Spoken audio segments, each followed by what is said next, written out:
Hi, and welcome to episode 8 of the Mischief Maker podcast. My name is Jade Prosser. I am Stitch Mischief on Instagram. My name is Skylar, and I am Little Stitch Maker on Instagram. And we are your co-hosts for this podcast. We will talk today about a little bit of everything, a little knitting, a little quilting, lots of fun things, a little giveaway coming, and yeah, so let's get into it. It's been a busy week. This is our take 2 of filming this. We filmed yesterday, and somehow, I don't know what I did wrong, but it lost the entire first half, and it was a bad day. So I'm like, forget it. Let's just pretend today never happened. Let's buy The Incredibles 2 and have a movie night instead and start again fresh tomorrow. So that's what we're doing. So yeah. So lots has happened since last week. Do you have any fun things to share? Or any whips? Or what are you working on, Sky? Well, my cowl. I finally finished the gray color. I finally finished the gray color. And I'm now moving on to my color. And I'm so excited. And I'm quite a few rows in. I think I'm on like row 5. Mm-hmm. And it's... So what pattern is it? The Sagebrush Cowl by Knox Mountain Knit Co. Mm-hmm. Sorry, And this is her yarn that she dyed. We talked about this in another podcast. She has lots of dyeing ideas, and I suspect she'll be my partner one day in that. So, or my employee. Who knows? Yeah, so she's been making some strong progress on her cowl. It's so nice to be able to just let her go with her knitting. She most of the time can fix any mistakes herself and can spot mistakes. I think that's a big part in learning how to knit, is being able to spot your mistakes. And she's doing awesome. So it's so weird to be like walking into a room and see her sitting there knitting and watching a show or chill. But yeah, so she did that. Is doing that. I'm not going to divide the show into sections today. I just think I'll just be a little more organic like last time, and let's see how it goes and what's natural, I guess. Before I show you my whip, I have whips. Always whips. I have one finished object. Oh, wait. First, I'm wearing my sweater for the first time this year. So I think it's this year or this season. I'll just quickly show you. Stand up awkwardly here. But yeah, so this is the first sweater I've ever made out of my own hand-dyed yarns. And I started at the top with my Caribbean blue color. And then I don't know if you can see. Video Killed the Radio Star, Huckleberry Memory, Bella, and it fades into Sweet Dreams. And it's just so cozy. And I really like I don't think the pattern has sleeve lengths quite like this, but I get really hot and I need my extremities cool. So my feet, my hands and arms. So yeah, so that's just the perfect sort of sweater for me. The pattern is So Faded by Andrea Mowry, and I finished it, I think, early this year. I went into the year whip busting and deciding that I really, really needed to get my knitting whips under control. They were, you've heard in the past podcast, they were astronomical amounts of whips, and I was always getting distracted by new patterns, which I still do. So I'll buy the pattern. I won't necessarily start the pattern. Yeah, so that was kind of the beginning. I think I started really crushing on whips in December last year. And I'm so happy that I've continued with it. I stuck with my little program with myself, and it's going really well. So last week I showed you a shawl I finished. And then this past weekend, I finished a shawl so that I could wear it to a family dinner. And this is Lalo by Shannon Cook. And the colors, Love is a Battlefield at the top. It's extremely blown out up close, but it's sort of a neon fuchsia orange And then with a gray that I have in my stash, I think I dyed it as a test gray. Gray is one of those colors that is so hard to get the right gray, like not too blue, not too purple, not too brown. And yeah, so I'm really happy with how it turned out. And it's a really fast knit. I love the shape of the shawl because it has this nice drop stitch. And if I open it up here, it has a drop stitch detail here throughout. And so it's quite quick moving to build your shape. So that's finished, and it's that kind of perfect little pop of color that I envision, like a spring blue jeans, white shirt, throw on a little cowl if you're going to the beach or something kind of day. So yeah, so that's another shawl. So that's 2 shawls in 2 weeks off my needles. And that leaves me exactly 2 shawls on my needles. Both Andrea and Mallory shawls. I'm so excited about this. It's coming down. The number is coming down, and I finished another whip this morning, and I almost finished another whip until I discovered I made a drastic error in the pattern, which I'll show you now. Sorry, I'm getting really excited and not breathing. Or I forgot my water, but do you want to find that, please? Okay, so I showed you, must have been last week because it wasn't, we were off for a minute. Sorry, I'm losing my voice suddenly. She's gone water hunting. I showed you my Hastings mitts that I started. The pattern is by Tracy Miller, and she released this in conjunction with Knit City, and I was not casting on, but skinning up my yarn by hand, which I will never do again, at Knit City, and it turned into a big hot mess. But this is my Caribbean blue, which is also the yarn up here. It's one of my favorite blues in the world. It's kind of aqua and has little bits of gray in it. It's just soft and pretty and my color. And I've paired it with, this is Prism. So it's like a warm gray with lots of different little bits of color and rainbowiness in it. Also extremely me. Thank you so much, Sky. Sorry. And so that's the background. So I was casting it off. I was so excited. I'm like, I'm going to have a finished object to show you today. I don't know if you can tell. It's missing one extremely important feature called a thumb. I didn't realize, I was so excited about doing the color work and I was learning how to do color work properly that I didn't pay attention to enough to the part of the pattern where it says to break off and make your thumb bits and then put them on a yarn, waste yarn to hold them till the end.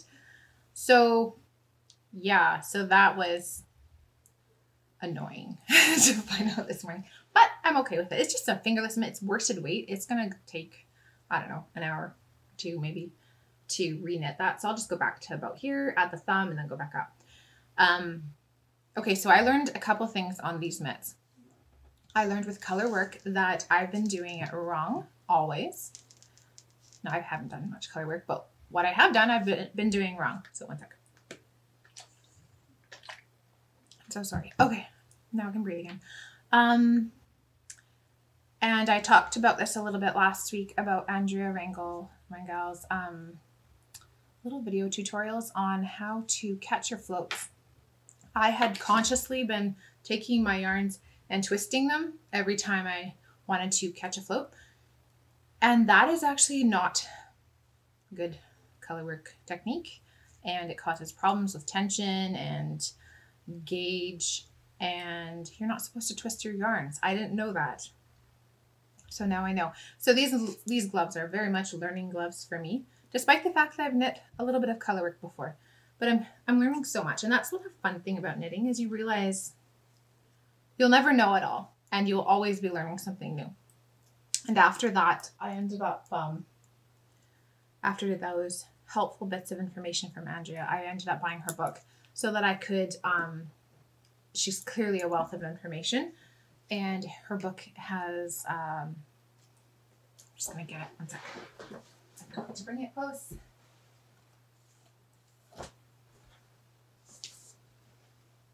Okay, it's called Alternate, and it says it's 200 modern knitting motifs. So it's color work, like stranded color work. Sorry, we have a window in front of us, so there's some glare. Stranded color work. So I bought this. I haven't spent much time delving into it. And one day I'll hunt her down and ask her to sign it for me. But it's a fabulous resource, and I found so many things I want to knit in it. So anyways, that was just a side point. So the other thing I learned this morning as I was switching my needles to go down a needle size for the ribbing, I have two, like, what do you call these? Needle gauge markers. So I went, this was in my bag, so I had it. I just thought I'll just use one that's right there. I usually tend to use this one. I went to measure my needles that I was knitting the bulk of the color work in, and they measured a full size smaller than they do on the other needle gauge. So then I was worried I did the entire glove at the wrong gauge with the color work, which would have been awful if that was the case. Thankfully, I was able to double check on my proper one and on my Chow Goose that are if you believe this gauge, these two are the same thickness, but you can roll them in your fingers. You know they're different. So I'm going to toss this, just kind of word of the wise, or word of the learning. Not all needle gauges are accurate, so be careful with that. So these are fine. I just have to go back and put a thumb in. But I enjoy the color work so much. It's so fast that it's just, I don't know, it's just really fun, and it's so everywhere right now, and I want to do all the color work, but first the whips. So that was my little morning in glove making land. Skylar's knitting down here. You can't quite see it. Yeah, so, oops, hold on. We're kind of tilty. And so that was one. Oh, and the other thing that I finished up this morning was my Simply socks. So these were funnily enough, these were actually the cover socks for my pattern. Simply Socks DK. It's my first pattern that I've ever published in Ravelry, and now there's a pair. I made it because a friend of mine was looking for a pattern for a DK weight sock that you could get a whole pair of socks out of one ball of yarn, and I even have left over. This was my old smooth DK base, and which I don't know that I'll be carrying in the future, but also a color that I haven't dyed in a long time called Heather. So I'm toying around with dyeing it again. It's kind of a different, it's like a purpley, well, heathery color with little tiny flecks of speckles that you can see just little bits in there. Yeah, so those are off the needles. That's one more down. I don't know the official count number for my whips right now, but they're always a little bit fluctuating because I sometimes I wasn't intending to cast on knits, but I did. And I wasn't,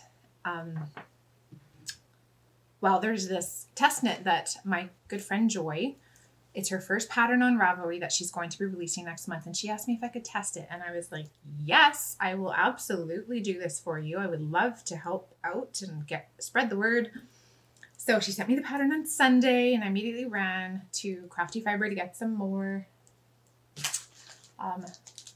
Chagu needles, because apparently 3.75 is my nemesis number. I never have 3.75 millimeter needles ever. I don't know where they go. One day I'll find a pile. But they have the interchangeable sets at Crafty Fiber, and I just love Chagu needles. They also have the interchangeable set of needles, and I've never bought a set, and I probably should just do it and bite the bullet because it's quite expensive, but would be really useful to have all the numbers and different cables, and so that's something that I keep rolling around. But I am a diehard Chagu needle lover, and I introduced my mom to them actually, and she's like, wow, those needles. They're so different. And the cables are so nice and they're so smooth. It's just it makes knitting so much more pleasurable to be able to use needles that are like fluid and smooth and strong. And you're not going to bend them because you have tight tension or you're stressed out. So anyways, I digress. The pattern is called From the Stars, and it's a cowl. And I'm doing the larger size with 2 colors. It's kind of blowing out. And I've got a theme going on here with Caribbean Blue today because I chose Caribbean Blue and Huckleberry Memory as my 2 colors. This because I wanted to knit with it. I haven't knit with it in a very long time. And I had been tossing around different colors. My first 2 that I'm like, okay, I'm going to absolutely knit it in these 2 because it's very autumny. And this is Crushed Petals. Kind of a fun speckly peachy orange. And also Fading Orchid, which was, when I was dyeing for Knit City, it was an experimental dye. It has speckles that are kind of like really dispersed throughout because I tried a different way of dyeing it and I really like it. Little less precise than I would like, but it was just fun to experiment with different methods. So I thought about these and I was like, no, what about these, which is Anna and Fading Orchid. And then I kept wishy-washing and then finally ended up with Caribbean Blue and Huckleberry Memory. So it's like a speckly little spurts. Why am I so blown out? I don't know, but it's fun. Anyways, and Caribbean Blue. See, it has a little bits of gray in there. Today is brought to you by Caribbean Blue. So the pattern, I'm just about ready to switch to the next color, like to stripe it. It has fun texture. It has nice lace, little circles, and I absolutely love her intro at the beginning of the pattern, Joy's intro about why she started knitting and her dedication in the pattern. And it's just so special and really, I'm sure it's going to do awesome. And I'm so excited for Joy. It's so fun to get your first pattern out on Ravelry, and I hope she does awesome with it. And also this will go with everything I own because blue. So I've been working away on that. So that's technically my whip went up 1 number there, but it went down 2. So still going down. The other thing that,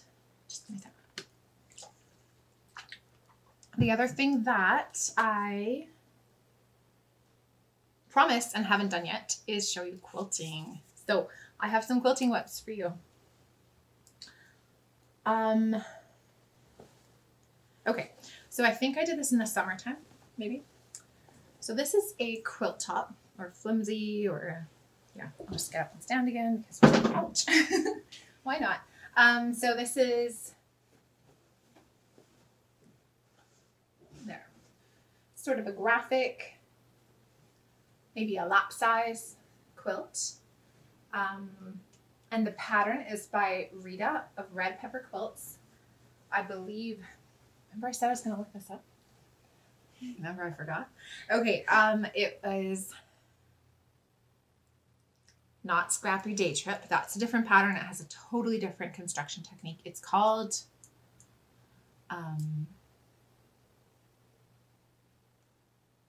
Scrappy Trip Around the World. No, yes, I think it is. Okay, so anyways, you can find it. She's on Etsy, on Instagram. She's amazing. And her pattern, actually the pattern that she has on Etsy is a bigger square. I just customized her pattern to match one of her quilts that she's done in the past. I like the small squares. These are really small. I think they're like hey, I have a ruler, 1.25 finished. And I really like the colors. I like the graphic, the solids, and the florals. So my plan is to get this quilted and on our couches. So that's one whip. And yeah, so I have, so the main, the florals throughout are Flower Sugar, Berry Berry, I believe, or Berry Cherry. No, Berry Berry, I think. My brain is so tired. And they're by Lysine Fabrics, which I used to be, I don't know if I still am, a flour sugar ambassador for them. So that has been always fun to work with. I've always been drawn to their fabrics. And yeah, and then also all their solids. They have quite an extensive collection of solids. That's all the solids that I used in there. That's not all of the solids. All the solids that I used are Lysine solids, is what I'm trying to say. Okay, so let me just tidy up here. So, and then I pulled out, I don't know if you follow me on Instagram, but I've been working a little bit on some quilting. So after Knit City, it was nice to be able to decompress just a tiny bit and focus on some quilting. So 3 years ago, it feels so weird to say this because I said this all yesterday. So it's like I'm repeating myself quite a bit. 3 years ago, I started this project. It's called the Scrappy Maple. What did I say? Oh, Scrappy Modern Maple. So not 100% sure why we're blowing out so bad, but this is probably more, yeah, that's an accurate rendition. And of course my maple's going to have a blue leaf in it because today's brought to you by blue. It's actually almost the exact same blue. That's funny when you see all the things that you're attracted to come together like that. So yeah, so it's not a set pattern on on Patternland. There might be patterns for something like this. It's just something everyone was making. You kind of just know what to do to make it. I used 3.5-inch squares for the solid squares, 4.5-inch squares to make half square triangles for the parts of the leaf edges, and also 4.5-inch triangles here, split in half, and then I inserted a 1-inch strip to make the leaf stem. I've also done all color, like brights or whatever colors, with a low volume background. So we've talked about that a little bit before in the past, where it's kind of reads white-ish cream, but if you look close, they all have a print, a polka dot or a pattern or something. I think I need to adjust our exposure because it's getting really sunny suddenly. One sec here. Okay, so I think that's a little better. So here are some of my leaves. And I hear a little Atticus again, because it wouldn't be a podcast without hearing a little Atticus. And I just love yellow. I'm sure you've noticed. My green one. You like that one? Yeah. And some purple. And funnily enough, I didn't really realize till afterwards that I have quite a lot of Heather Ross prints going on in this. And so I'm actually going to add a bunch more that I have been slowly accumulating over the last 3 years since starting this quilt. So they'll all blend with that. And then I don't want it to be all solid leaves falling throughout the quilt top. So I'm going to have little like not bare places, but leafless places. So for those parts, I've decided to add 3.5-inch square patchwork 9 patches throughout to make it sort of like leaves falling. And so that's my plan. I would like to actually have this in a quilt top form very, very soon because I want it done before we switch seasons. Because 3 years is too long to be working on one quilt. That's actually relatively simple. So that is it for my whips, right? Yeah. So we got some special mail, and actually we had some special things given to us at Knit City and that we forgot to share last week because we were so excited and discombobulated about filming again, which is fun. So do you want to start? Sure. So I got this at Knit City. It's a little handmade mermaid yarn hair by Leona, who's Blue Marilyn makes on Instagram. So the glitters didn't show up very much here, but there's a little glittery tail. So there's the glitter. So it's a glittery tail. Go on. And then the hair, which is yarn, has also glitter in it. Also has glitter in it, I mean. Let's see if we can pick up the... Yep, there we go. Some sparkle hair. Very mermaidy. Yeah, and it's all hand sewn. It's just beautiful. So that's super special. Thank you, Leona. We didn't expect that. A little while before Knit City, she gave me a little, sort of like a keychain charm. I just might have it unattached it again. No, it's okay. It's right there. Yeah. And it says Little Stitch Maker, little flowers. And it's so pretty. We're so spoiled. I tell you, this whole podcasting thing has been amazing. That one I'll lead up into. Okay. Okay, so I've met so many wonderful people, and you heard me goober about this a lot last week, gosh, about meeting so many of you at Knit City, the ones that can make it. But not just locally, internationally. I have made so many friends and have met so many lovely people all around the world. And so one of those people, I've mentioned her before, is Jules of So Sweet Violet.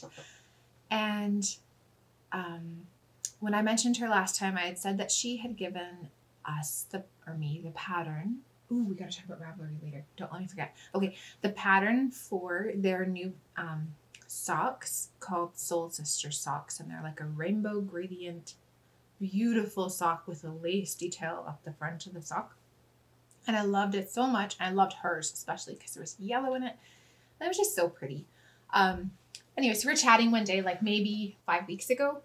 And she says, so I did something crazy. What's your address? I'm sending you something. And I'm like, what could that be? Like, I don't know. Anyways, super excited to get the mail. Finally, a million years later, it arrived because our postal system is shameful. And it takes forever for anything to travel, even just across the country in Canada. And we're actually on strike right now too, which is awesome. Anyways, so we got a package in the mail, and let me just, I'm shifting here. Sorry. There we go. Beautiful package. And I want to show you what she sent us because it is literally mind-boggling. And it's inexplicable. Like, I can't even. I cried. I literally just opened it up and started crying. So, the wonderful Jules made me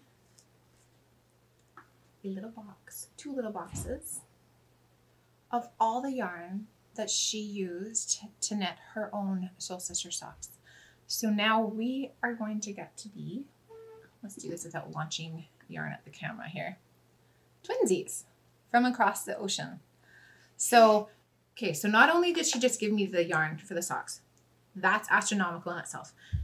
She somehow, I don't know how to do this, wound all these itty bitty little mini skeins.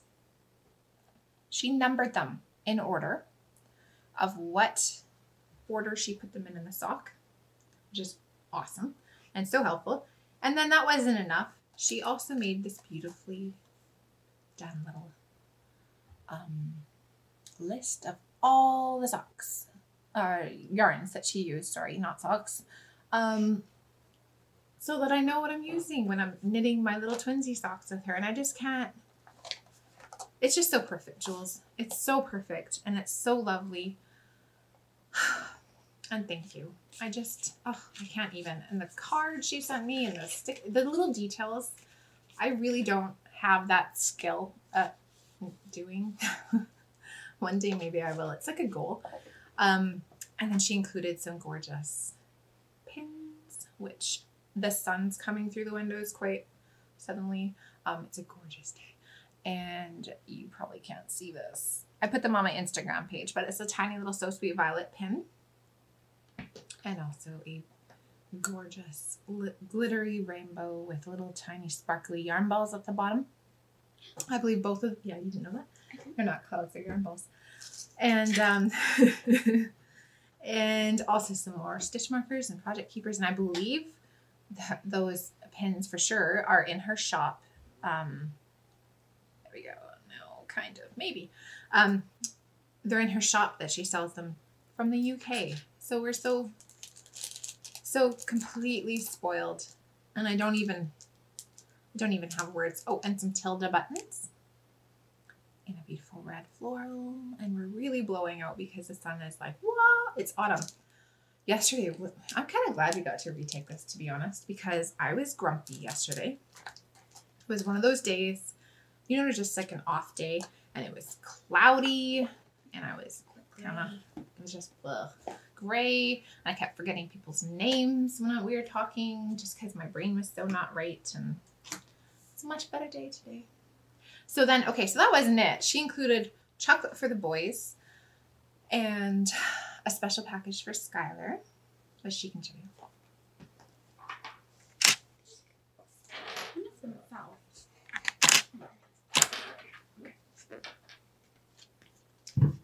So, she sent me some little butterfly bobby pins.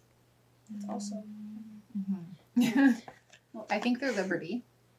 There we go. There's the pink one. And then there's a little floral. Yeah. Wow, the sun has come out quite strong. So those are just beautiful. And then, just like Mom's pins, a little bee pin, and a tiny little jar. A little stitch marker hanging from the top. So it's like a bird cage, sort of. Bird cage, little bird stitch marker. Like a stitch marker or a progress keeper, or yeah, so beautiful. So we're so spoiled, Jules, and thank you so much. Anyways, I just can't even. But what I wanted to do, in light of being such spoiled brats, and can you hear the baby in the background? I don't know. Is do a little pay it forward giveaway. So I have been given by Leona of Blue Marilyn Makes 3 packages. Did they go? Oh, here we go. Of different types of stitch markers that she makes and sells in her shop. I have 3 of them to give away to 3 of you, but the one of you will get 1 pack plus one of my little mini wee bras notions, pouch bags. And also the amazing people at Warm Crochet. They're so awesome. They just keep sending me scissors and allowing me to share them with other people. So they gave me a pair to give away.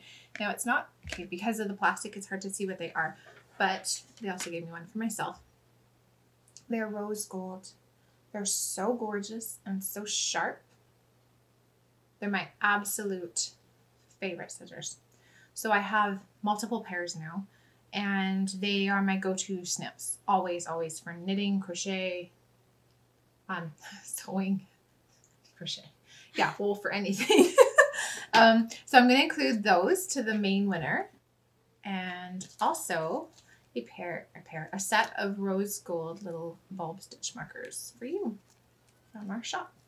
So that is, I'm going to put a giveaway thread in my Ravelry group, and we'll call it the Notions giveaway.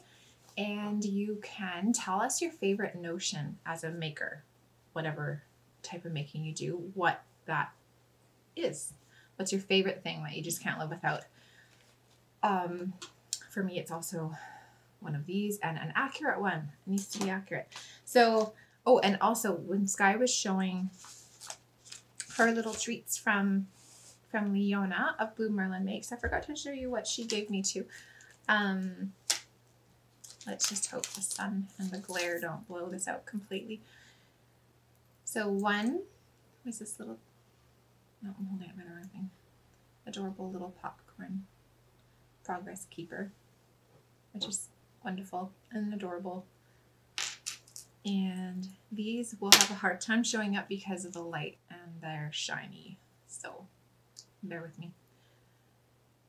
And I have fibers on my fingers. This is a little tiny tea addict. Stop it from bouncing. Tea addict, progress keeper, and a little tiny jewel on there. and a tiny little enamel sheep, because you just can't have enough little sheep. Any sheep. I want sheep. Ever since, I don't know, just in the last, I want sheep. I want a farm and sheep and chickens and maybe even some goats. We used to have a goat when we were little growing up. Very random story. Yeah, I know. It's very random. Suburban neighborhood and a goat. Well, it was kind of farmy.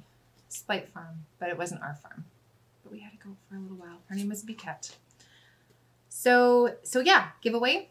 Look for it in the Ravelry Group. Again, that's the Mischief Maker podcast Ravelry Group, and it's going to be called the Notions giveaway. So tell us your favorite notions. So that's our pay it forward gift, because we have been so spoiled and feel so blessed that we would like to share that. All right, where are we at? Ravelry. Oh my goodness. Okay, so I'm sitting here wearing my sweater, and it occurred to me a couple of days ago that Skylar doesn't have any sweaters that I've made her that fit her any. Of course I have thread on me. This is the new thing. That I have made her recently, and she could actually start making her own sweaters soon.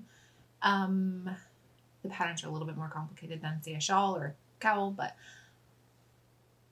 anyways, we were talking on the phone. I was driving. I do a lot of my thinking when I'm driving, so sometimes I like to go driving and then call home and talk to the kids, because that's super normal.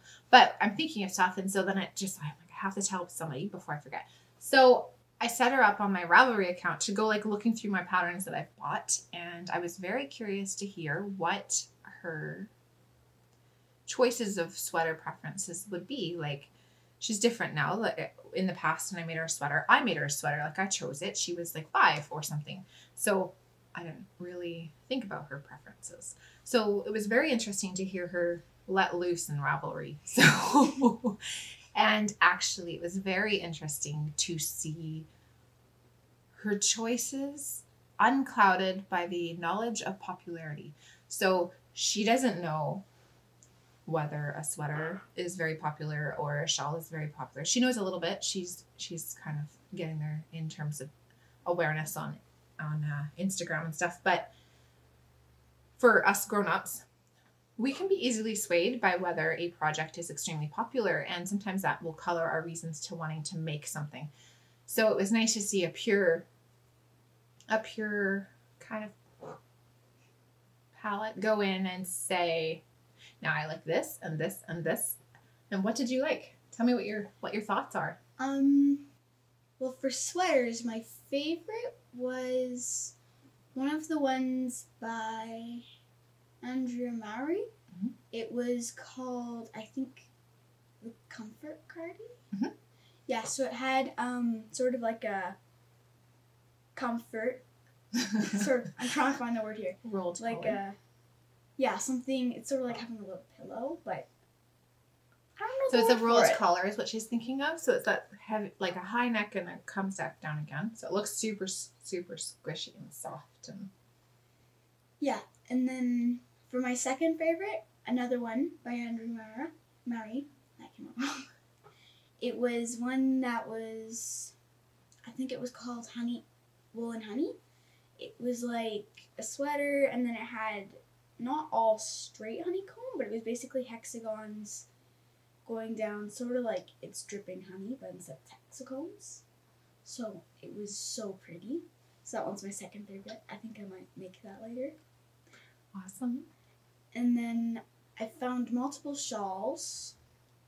I found one called the Goldfinch. Mm-hmm. So it's like triangle, triangle, triangle, sort of going sideways, triangle, it keeps on going. Mm-hmm. And then there was another one. Do you remember the name? No. This was a Caitlin Hunter one, right? I think it was a rectangle sort of shawl.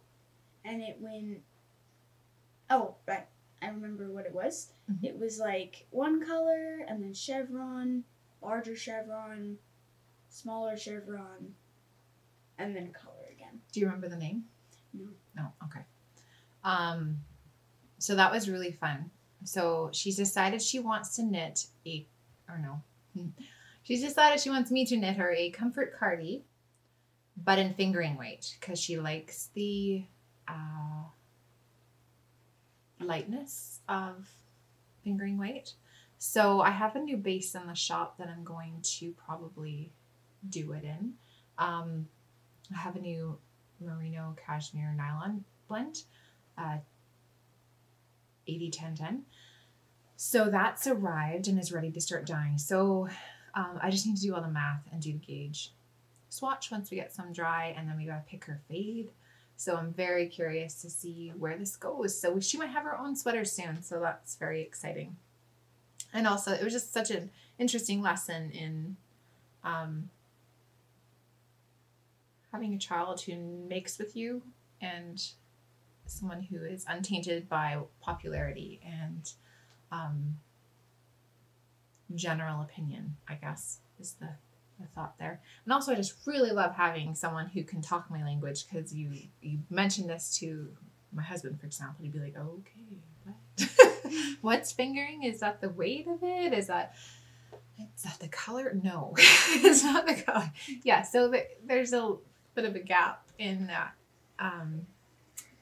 what his interests are and mine are in terms of crafts. So he's getting there, though. We're working on him. He might speak the language eventually. He can say "wit," no problem. So that was that. I do have some question and answers I would like to address in just a second.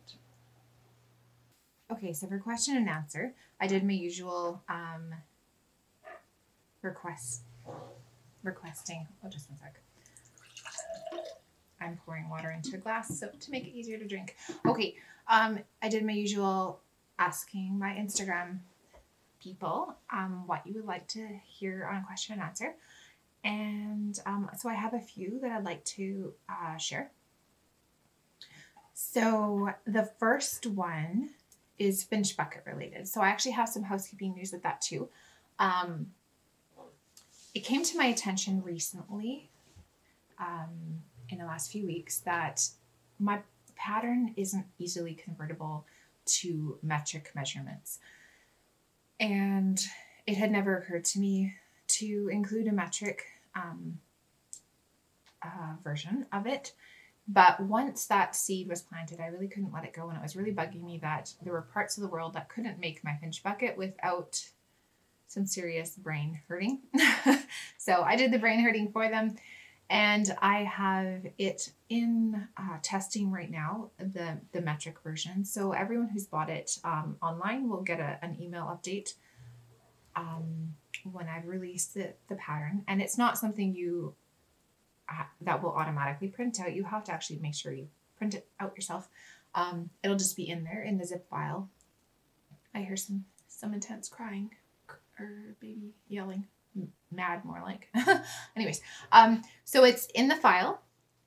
It will be in the file when I've released it. Just a couple more tweaks that need to be done, and I'm sorry. And oops. Yeah, it's okay. So that's coming, and so that means that the zip file for the pattern will have large Finch bucket, which has both an original and patchwork version, the little Finch bucket, original and patchwork, and the metric, large and little, original and patchwork, all converted, as well as cheat sheets for all three. So originally I had only done a cheat sheet for the large size and never really bothered making a cheat sheet for the small size. So this will be the last time I update the pattern, but it's going to include all of it.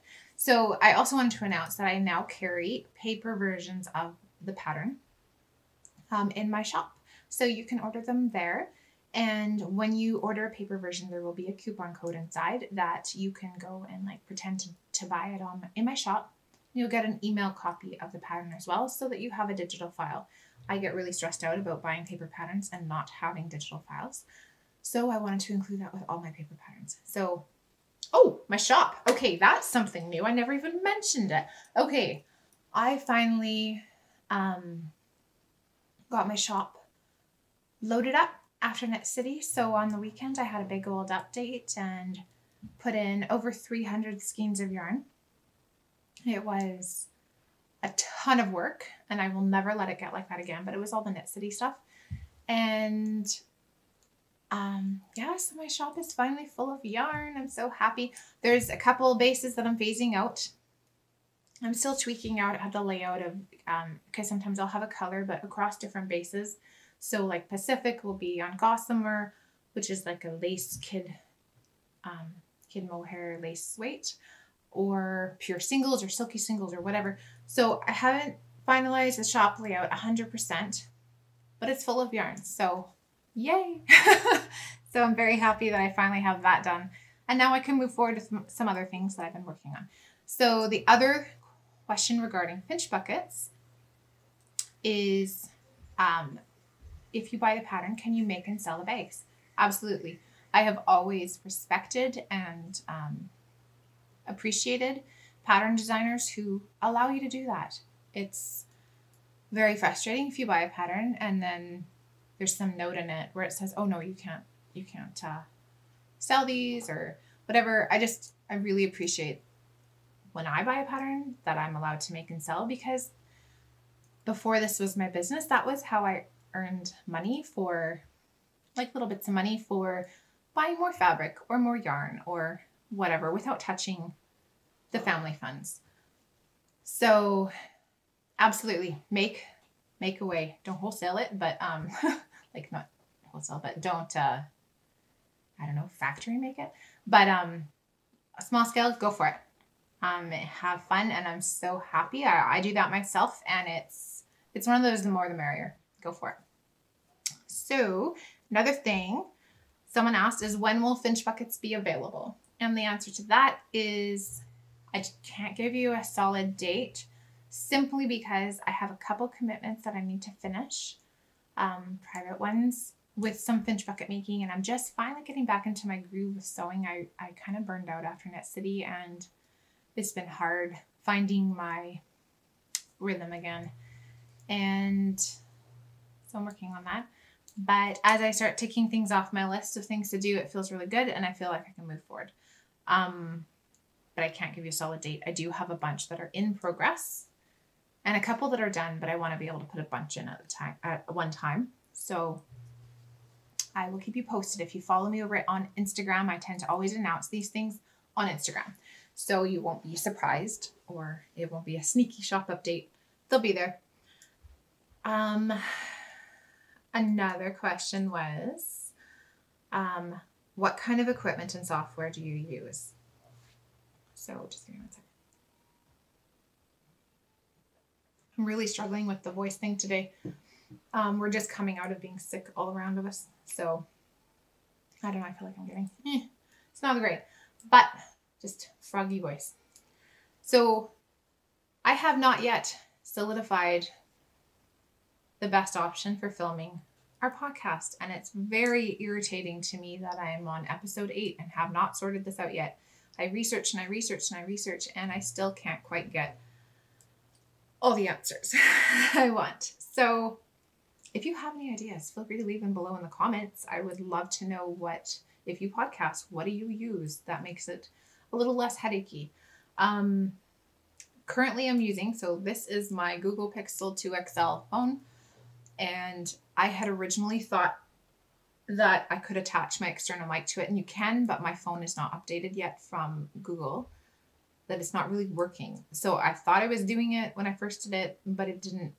I did a test and you can't hear the mic at all. Like if you bump it, you don't hear it at all. So it's not working. So right now, it's so fancy, our setup. So right now I have also over here, right there, I have my Canon Rebel T4i, and yes, that's my tummy. It's lunchtime. And it's recording visual, but I don't care about that. I want the visual from the Google Pixel, but it's connected to my external mic, which is a Takstar, I wrote it down here, SGC 598. So I like the mic. I probably will get a different one that I can maybe move around and put lower. But for now it works. It was a $20 mic on Amazon. And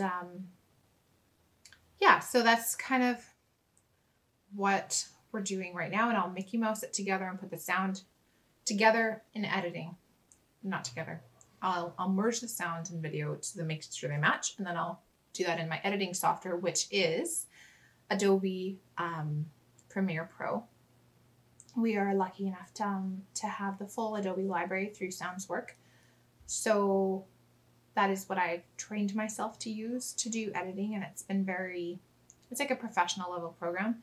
You don't have to use something like that. I have it, so I may as well. And it's been good. Yeah, that part. I just wish I could figure out the camera thing. I like the phone thing. I like that I can zoom in and whatever with stuff, because I was having a really hard time doing that on my big camera. And I don't know if it's just because it's an older big DSLR. So I've been toying with getting a Canon GX Mark II or a Canon 80D. And the advantage with the Canon 80D is it's Wi-Fi, so I would be able to do stuff with my phone while it's filming, like turning it on and stuff. Because when I was doing the big camera, I had to have somebody behind it and like turn it on, focus it, and all that stuff. Or the Canon GX7 Mark II, which is a auto, like a point and shoot kind of camera. I just can't decide, and it's really bugging me. I'll have to save for them either way, but I would like this to be seamless. And you may notice as time goes by that I'm doing a little less editing over time, because I want this to be fun and I want it to stay fun, and not turn into I'm editing a video till 11:30 at night and not cooking dinner, which is okay. I suspect we're having sushi tonight though, because it's Wednesday. My usual podcast night is Tuesday, and our favorite sushi place is closed on Tuesday, which is a great annoyance to my whole family, because their prices are awesome, their food is awesome, they're quick, really quick, and they're closed on Tuesday. So I might just switch my podcast day to Wednesday because sushi. Anyways, okay, so I digress. That's my camera setup. It's not ideal. It's extremely Mickey Mouse. We're so fancy. Currently, I have a clear bin and like 8 library books. And then I have my camera on top, balanced, held with another book behind. It's not ideal. It will get better, but it's one of those do and learn things. So anyways, enough technical chat. So, one person asked, ooh, one sec, be right back. Okay. So one of the questions was, how do I pick colors for my bags, quilts, and yarn? I am not trained in anything to do with this. I just have an extremely strong sense of what I like. And I have my whole life. That's why I paused. I went and got this pot because it's one of the examples of something that my mom had in her house when I was growing up, and I was incredibly drawn to it for the color. It's aged quite a bit. It's much more yellower than it used to be when I was a kid, but it's this pottery from Mexico, and it's more teal in real life. This blue and the oranges and yellows and the rusticness and the colors, the background having interest. So things like that, this became mine from an early age because I just couldn't not use it and have it around, and it just made me so happy. So that is number one, what I use to determine what colors I use. Does it make me happy?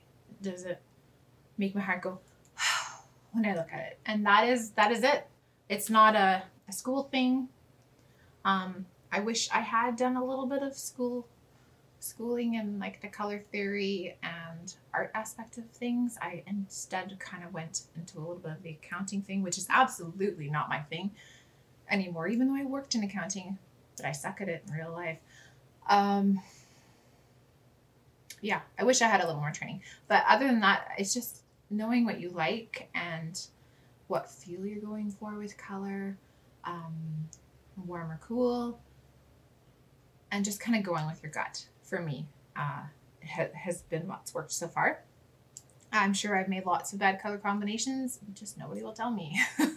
But yeah, so that's kind of, I wish I had more to give you there. It's just, it is what it is. Okay, other question.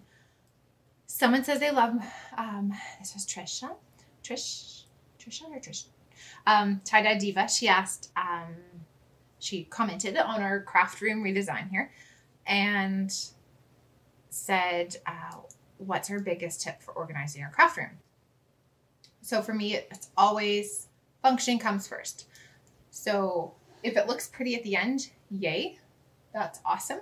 But if it makes things fast to find, easy to find, then that's what I'll do first. And if it's ugly, then so be it. But I've just been lucky that it's all pretty. And also I use my supplies as decoration. Like at Knit City, I use my whips as filler when my shelves started to be empty. And also decoration and a way to show yarn. Even though they weren't done, they were still whips. They were something. Okay, so for example, my zippers, they're not just out on rainbow order to be pretty.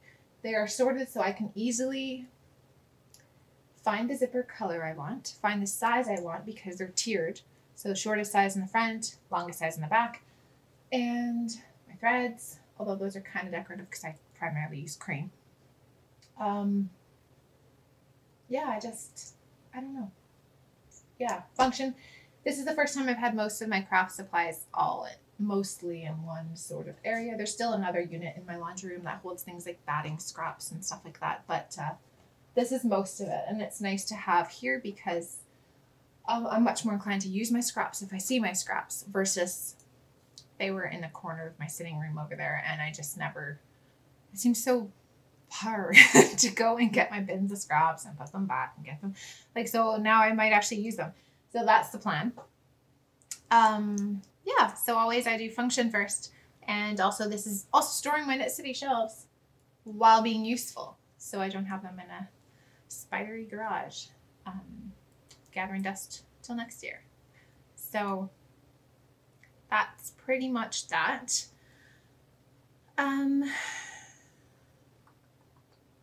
The other question, I don't know why I can't see it. Oh, how do you store your yarn stash? So right off the bat, I'm going to get comments saying you shouldn't do this, but I store it open. I don't store it in bags. I don't store it in bins hidden away in a closet. I have it open where I can see it, where I can walk by it, where I can pet it and look at it and say, oh, I wonder what you'll be when you grow up into a real thing. But there will be those who have had moth issues and have lost large parts of their stash. And that can be a real problem. But I've never had that happen to me. So I don't store them in Ziplocs. I leave them in skein form until I need them, except I do have some that are in my stash that I started something and then was like, no, you don't want to be that. And then I put them back in skeins, but they're not skeins, in cakes. But for the most part, they're in skein form if they're in my stash. I need to get that organized and culled down because I may never be able to knit with it all. But yeah, I know it's not the perfect way to store yarn if you're worried about moths or have moth issues. But we have screens in all our windows. My front door is never left open, things like that. So I'm not terribly worried. But if I did go and tie it all up in bags and make it all hidden in the closet, I may as well just give it away at that point. Because for me, out of sight, out of mind. If I don't see it, I won't use it. I won't think about using it. I won't think about projects it would be good for. It'll just, may as well give it away. There's no point in having it for me. I'm weird like that. I know a lot of you have had issues with moths. So disregard all this section if you have, or if it's a real concern for you. But yeah, that's how I do my stash. And another question, this one's kind of sort of more personally, is how is Atticus doing? So if you follow me on Instagram, you know, we've been battling with some extreme allergies in Atticus's department. He's my first child to have allergies like this, and they started to show up, I would say, last fall or winter, in hives on his face and stuff. And then it got a lot worse over spring, and it ended up with an ER visit in spring where I panicked all the way to the hospital because I couldn't hear him talking, and I was worried that he had died in the back seat, and I couldn't get him to talk to me, so I didn't know if he's okay, but I figured it's better to drive there and where there's help instead of stop on the side of the road and like lose it. So anyway, so that was the first run-in with the hospital, and from then he was prescribed with an EpiPen and Benadryl. So we never go anywhere without his Epi and Benadryl. And then, so that put us on a waiting list for an allergist appointment, which is apparently a 6-month to a year-long kind of wait. And then, so we were on that list, waiting, and we had a second EpiPen prescription, I believe. Did we at that point? Yes, we did. The doctor gave us another one so that we could have backup, one for like the kitchen and one for that in our go bag for him always. That it's always with us. So this summer, it got kind of really real, and we were at a convention in the summertime. It was a 3-day convention in July, and things were fine. He was kind of miserable that day. He was teething and grumpy, so I didn't know what was going on with him. But I tried to feed him his lunch before the actual lunchtime sessions because I didn't want him to get lost in the shuffle and not eat enough because there's so much going on at lunchtime. So I fed him in his little seat. I fed him a little pouch of food, and it was like a berry, beet, flax, like a food pouch, a little organic food pouch that you twist off the top. And he got it about maybe half to 3/4 through the pouch before he started doing his symptoms of reacting, which for him is like rubbing his ears really bad and rubbing his eyes. And then hives usually immediately appear everywhere. But he didn't get much hives. He just started rubbing his ears, and I was like, oh, great. Okay, so I think Sam was, he wasn't there. Where was he? He must have been taking someone to the washroom or walking with somebody. But we had family behind us, so I was able to leave the other kids, and I grabbed Atticus and went to the washroom to try and give him his Benadryl, which he refused profusely, and I needed to have somebody help me kind of force it on him. And in retrospect, I should have given him the EpiPen right away, but this was all extremely new to me, and I didn't have experience with this level of symptoms and what the symptoms were. I didn't know. So what happened was he started drooling like crazy. And if this isn't your jam, no worries, just we'll see you next week. But I just want to get this out there. He started drooling profusely, and I thought, I'm like, he's spitting. Why is he spitting all this spit out? Like, does he not like the taste of Benadryl, or why? Does he just really not like that food, or what? Like, I didn't understand. And so I tried to give him milk to maybe change the taste in his mouth, and he wouldn't drink that. He just screamed and screamed and spat like crazy. So anyways, I went back to the washroom to try and clean up all the drool that was everywhere. In retrospect, so dumb. I'm so dumb. But my nurse friend walked in, and she's so perfectly timed because I am so inexperienced with this. And she looked at me and she goes, he's having a reaction, isn't he? And I was like, yes, he is. And she said, well, do you have his EpiPen? And I said, yes, it's at our seat. So she says, we need to get it, and we need to call 911. And that was, I was having an incredibly hard time wrapping my mind around this. Apparently the drooling is part of the symptoms of an anaphylactic reaction. I didn't know this. This was a new symptom to us. We'd only dealt with the hives and the itching and the rubbing, not the drooling. So that was horrifying. So I grabbed the EpiPen. At this point, I'd already texted Sam, or Sam had come back from wherever he was. So he was there. I was bawling. And so we sat him up on this table, and I tried to give him the EpiPen. And I thought I did. And I was like, wow, he's not crying at all. And it turns out I didn't. Because I was not pressing hard enough. And anyways, my friend ended up, thank goodness she's a nurse, ended up administering it because I had already I was losing it at this point. And then I was on the phone with 911, and they had us, because we were near the exit, they had us walk out while on the phone with 911, and they wouldn't hang up until we had the ambulance there. And there were so many amazing people in first aid and friends that were, by the time we walked out, it was like a group of 15 people. But all I could think about was Atticus. But the minute we gave him the EpiPen, the drooling slowed down and stopped. But he was livid. He was so upset and screaming, and he basically scaled the walls of that ambulance all the way to the hospital, which the paramedic said was a good sign, that he was moving and alive, that he didn't need another EpiPen right away or anything like that. So that was good, but it was just awful, all the way awful, and such a learning experience. But still, the sound of ambulances get me all weird and jittery inside. But he's okay, and the ER doctor said that we saved his life. And it turns out, so we finally had one appointment, in September, for testing for him, and he is very, very allergic to flax, of all things, and peas, which we kind of knew from experience with him eating. So no green peas and flax. And then we're still testing. We've done some blood tests for the other things to see what else is possible. He's sensitive to some other things, but we want to confirm them. So that's been our ongoing learning experience with Atticus. It's been extremely stressful. Nobody wants to feed him ever, out of our immediate family, because it's so stressful. What if there's some random, well, flax was sure random. Never would have thought that. I don't know why we gave him a food pouch we weren't experienced with before, but at least it happened there and not at home, where I wouldn't have known what the drooling meant. At least we had our nurse friend handy, and a paramedic that was amazing. And I tell you, you kind of bond with these people when they help you save your child's life. So yeah, allergies, not something to mess around with.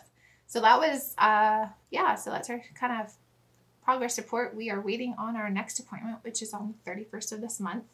Hopefully we'll have some blood test results, and he's doing great, and so that's our little allergy saga. And that is pretty much it for today. I think I covered all the things we were going to talk about. Oh, somebody else has said, am I going to be going to Rhinebeck next year? So I've always been interested in Rhinebeck, and I haven't been, obviously. I've done very little in the world of knitting and going places, but I really would like to go. It was just this past weekend? It's the Sheep and Wool Festival in Rhinebeck, New York, and it seems so amazing and epic. And I really would like to go. I doubt I would be able to vend. I suspect there's some issues with bringing stock down to sell in a U.S. vending situation. But I would really like to go and just experience it one day. So I kind of have a little dream of going in next year. So maybe. Wouldn't that be fun? So that is, I would love to. We'll see. We'll see how this pans out. A lot can change in a year. A lot can happen. So, no, there was one more question and answer, and it was a big one. Sorry. Okay, one more thing. Sorry. And again, the apologizing. My brain's like, what today? Okay, so I forgot to mention this, but at Knitsy, we were lucky enough to be neighbors to my friends Jaden and Tara, and also Kim.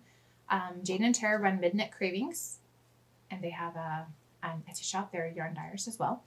And also Tara and her friend Kim are pattern designers for crochet patterns called Not So Cute Patterns. Anyway, so they were our neighbors, and it was so nice to have them because we have so much in common, and our names, Jade and Jaden. But we had connected on Instagram before they'd even started dyeing, and have been chatting. We chat all the time, and I'd like to think we're kind of a supportive relationship. Like we'll give each other tips or, you know, lend a listening ear or whatever and help sort out things.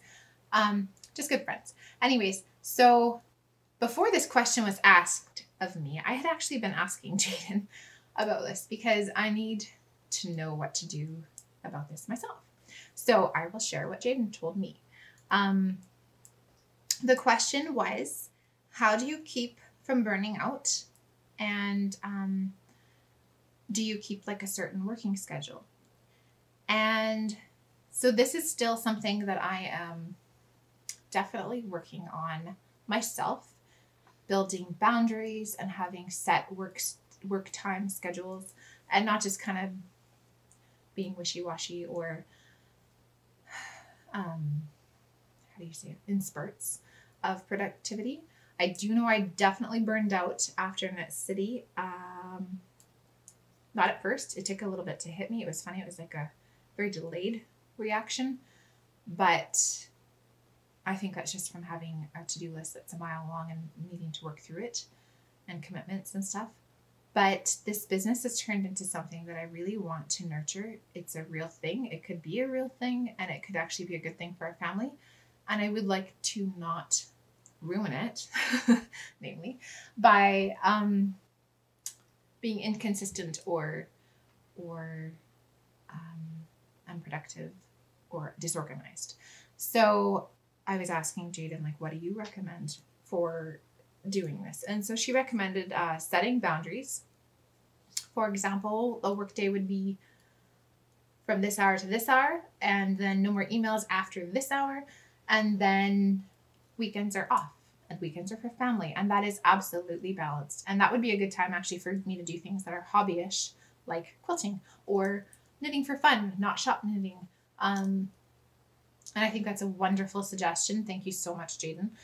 And yeah, so that was definitely, it was nice to hear, because sometimes you think, okay, I'm running a home business. At first, it's going to be hard to get set up, to get going, and you're going to have to bust your butt to succeed and to make it viable. But at the same time, I'm also homeschooling. Well, I have 4 children at home, but I'm homeschooling 3. So we have my 12-year-old, 10-year-old, 5-year-old, and 1-year-old. And well, my 12-year-old's almost 13. So kindergarten is a new thing this year. And my goal this fall is to make him not flunk kindergarten, because it's a very different system and I don't know that I'm doing it right yet. And it's hard to know if we're meeting all our goals in that department, but I'm working on that. So that's for primary, is family, then business. Oops, one sec, my sound just went off. There we go.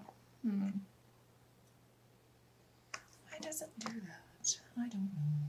Okay, so yeah, so boundaries. Having a sort of set work schedule, which I haven't quite developed yet because it will need to be a little different because I am homeschooling. So the other thing, so she said boundaries, just keeping kind of your work life in its place, but being productive when you are working. So not being like, oh, Instagram. This is me saying this, not Jaden. But like, I find sometimes I get distracted when I'm working by, oh, so-and-so was chatting with me on Instagram or sent me a message, or look, there's a new pattern. I don't want to knit it right now, or whatever. So I would like to be more consistent with my business, keep it full shop, and prevent burnout, because there's nothing worse than trying to come back from burnout. It's hard. And suddenly it's like, I made so many finch buckets for Knit City, but now I forget how to make a finch bucket. Like that's ridiculous. I made the pattern. I should know how to make them, but I have to constantly look back because I've like blocked it out or something. So I think that's a symptom of burnout, but I'm definitely haven't all sorted it out yet. But I do know I need to set priorities and I need to set boundaries and keep things in their place, but also work forward and progress and learn. So we'll see. Anyways, that was the last question that I wanted to address. Yeah, so that is it for this week. And I'm so happy. I sure hope it recorded, because I do not want to do this again. I feel like I'm repeating myself, and I know I've missed stuff that is in here. I didn't even tell you where we're filming from. We are coming from Vancouver, British Columbia-ish, kind of the outskirts of Vancouver. Skylar's my daughter. She's 10 years old, and my crafty sidekick. And yeah, 4 kids in our family. We homeschool. That's about it. But we hope to see you next week, and I hope we have a lot more finished things to share. I'm really working on my finish. Oh, I didn't see it. I thought I said this because I said this yesterday when I filmed. I'm really excited to work on my whip list and get it down to, my goal is 5. So I'm saying it here. I want to be down to 1 shawl, 1 sweater, 2 socks, and my crochet blanket, the granny stripe Afghan, as my rolling rips before I cast on a 2nd shawl. So I think I have about 15 more to go to get it down to 5. I have to do a tally, but that's the goal. So yeah, so hopefully we'll have some more to show you next week, and we look forward to seeing you then. Till then, happy making.